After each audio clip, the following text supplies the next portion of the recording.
What do you know about emotional behavior disorders? So this is a question that I didn't know, that I've learned recently. Is a little bit about emotional behavior disorders.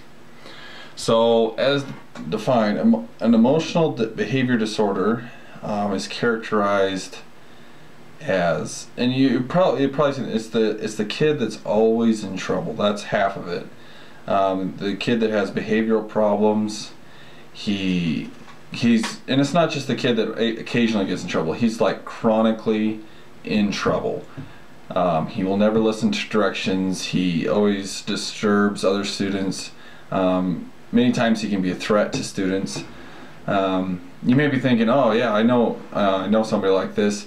Maybe not, because this is the kind of an extreme end. It's like the kid who starts the fire inside the trash can in the schoolroom. He starts a fire.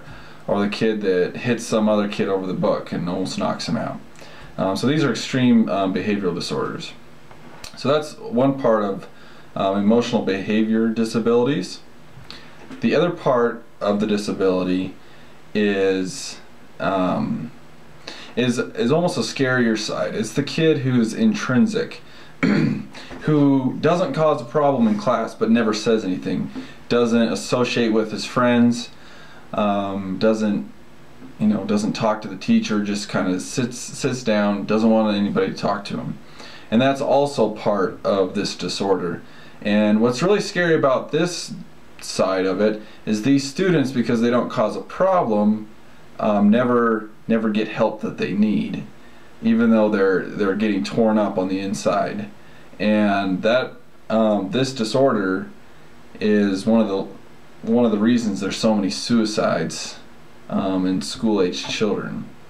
Is these kids, they don't cause any problems, they just kind of go underneath the radar, and next thing you know, they've committed suicide because they've had this disorder going on. They weren't able to get help from anybody, and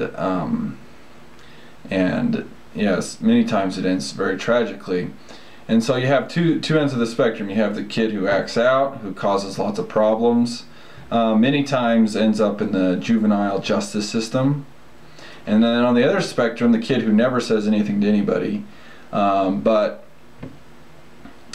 even though he doesn't cause any problems, he's tearing himself up on the inside. And because of this, many times kids commit suicide. And so it's very important to be aware of this disorder. Just if you're a teacher, if you're a parent, anytime you're helping other people, it's just good to be aware of what emotional and behavior disorders are, just so you can just keep an eye out. And so that's something new to learn today. Hopefully it helps somebody, and hopefully it raises awareness for this disorder.